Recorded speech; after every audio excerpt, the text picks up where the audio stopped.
2020 dikeluarkan oleh Badan Pusat Statistik halaman 786 yang itu menjadi semuanya dicatatkan di OSS, namanya Kementerian Investasi dan PKPM, artinya kategori R. Sekarang memang kalau ditulis 92.000 itu tidak keluar, tetapi cara lain untuk mengakses itu masih ada. Salah satunya dibuka KBLI nomor 9329. Nah di situ ditulis, di sini jelas ini. Sampai sekarang masih ada. Yang kedua KBLI 5012, 5011 masih ada. Perjudian lihat 92.000. Dan tadi kekuatan-kekuatan para mafia-mafia yang kuat tadi itu, mafia-mafia kelompok kriminal tadi. Nah itu ada nama-namanya. Saya sebut satu-satu ya. Sebut satu-satu. Yang pertama ini keputusan pengadilan. Keputusannya ini ditetapkan di Pengadilan Jakarta Utara tahun 2019. Tepatnya tanggal register 1 Juli 2019. Amar lainnya dikabulkan dengan hakim tunggal disebut kode apa nama sama Inisial. CFS. Nanti tanya polisi kalau mau itu tugasnya polisi soalnya. Hakim anggota, hakim tunggal juga, jadi satu tunggal. CFS. Kemudian panitera JRHM.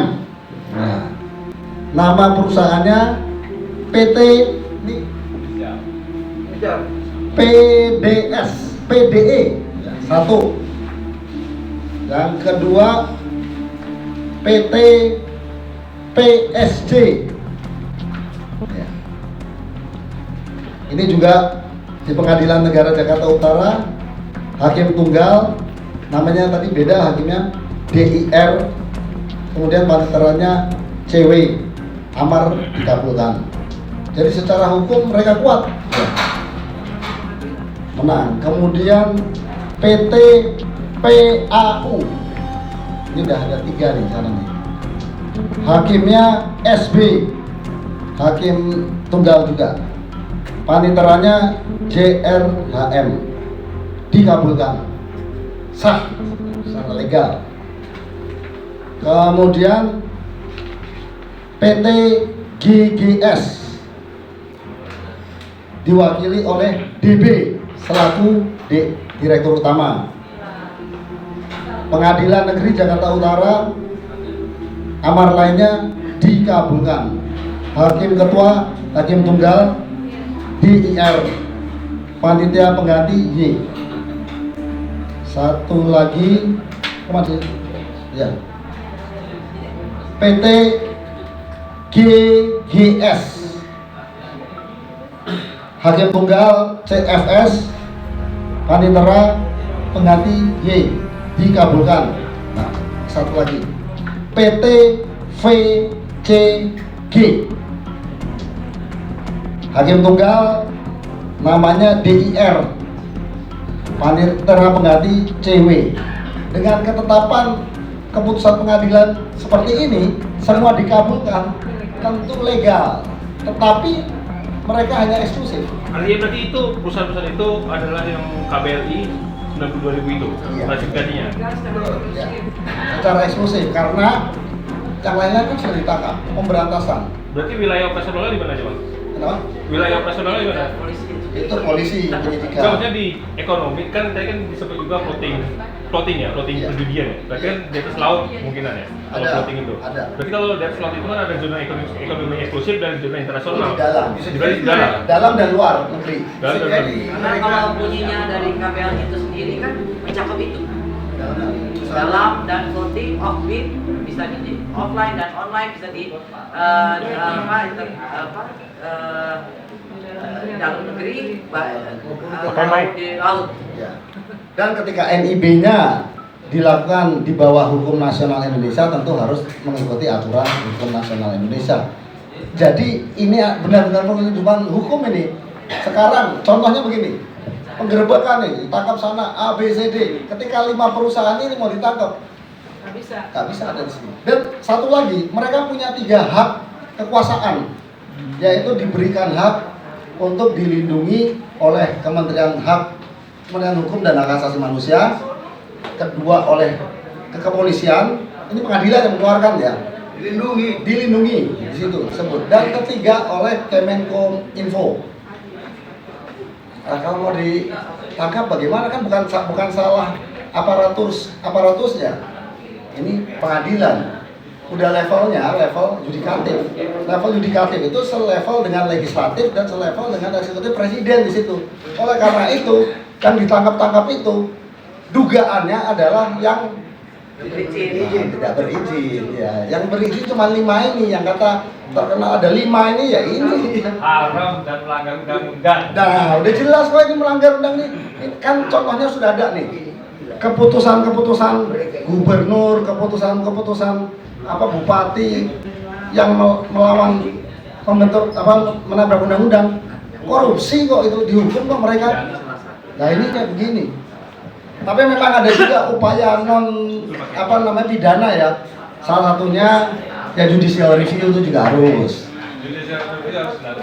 Tetap harus dilakukan di Mahkamah Konstitusi ya. PT UN juga. Ini kan ibarat kalau misalnya kita punya jaringan teman di BPS, kita minta buat 92.000, kemudian kita dilakukan pengesahan di pengadilan, ini sudah menjadi satu yang tadi disebut negara dalam negara, dan itu terkait sama kekuatan hukum, kekuatan politik, otomatis juga kekuatan ekonomi, maka sangat sulit.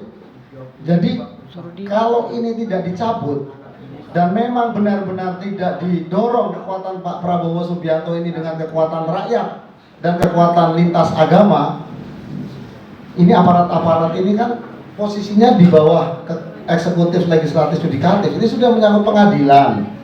Nah kalau dulu Pak Ali Sadikin menyatakan legalisasi judi itu secara terbuka dia menyatakan dan berdebat, ditentang sama ulama, dan dia argumentasinya menang karena dia menyatakan waktu itu ibarat rumah ada perlu saluran kotoran, dia harus dilokalisir, terbuka, dan itu pun sudah dicabut karena dinyatakan oleh Pak Harto pada saat itu, Presiden Soeharto, bahwa itu haram di situ kan, dan itu pasal 303 semuanya tidak berlaku dan segala bentuk aktivitas judi lainnya tidak berlaku. Pasal 03 yang melegalkan judi sudah tidak berlaku lagi, jadi benar-benar ilegal di situ judi itu. Secara tegas. Sekarang isu ini mencuat lagi, gimana sih menurut Abang? Nggak ada, belum pernah dicabut. Jadi 2021 itu tetap mengacunya kepada KBLI 2020 yang dibuat memang otoritasnya ada di Badan Pusat Statistik di BPS, dan itu sudah menjadi keputusan dan perundangan yang diputuskan oleh BPS melalui Kepala Badan Pusat Statistik, kemudian diundangkan oleh Direktur Jenderal Hukum dan HAM, kemudian dicatatkan dalam lembaran negara oleh Kepala Biro Masyarakat dan Hukum pada saat itu, pada tahun 2020, dan itu legal sifatnya. Seperti apa Bang?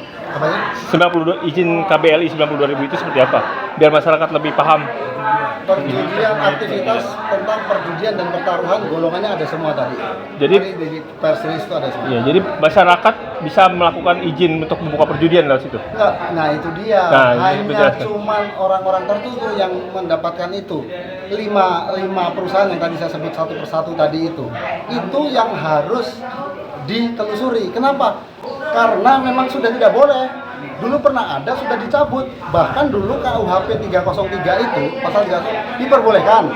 Tapi sudah dikeluarkan undang-undang pada tahun 74. Habis itu dikeluarkan lagi peraturan pemerintah. Dan sudah tidak ada. Dan itu disebut jelas itu. 303 itu sudah tidak bisa diberlakukan legalitas judi, jadi ilegal. Nah tiba-tiba kalau seandainya terbuka mau melegalkan judi secara terbuka, terjadi perdebatan di publik segala macam, ini demokrasi. Tapi ini kan diam-diam tiba-tiba muncul hanya punya hak eksklusif ya 5 perusahaan itu. Oh, jadi saat ini hanya 5 perusahaan itu yang megang perizinan tersebut? Ya, kita hasil investigasi kita cuma 5 perusahaan itu. Masih banyak. Mestinya masih banyak. di bawah-bawah itu. Tapi KBLI 92.000 ini saat ini seperti apa Pak posisinya? Belum dicabut?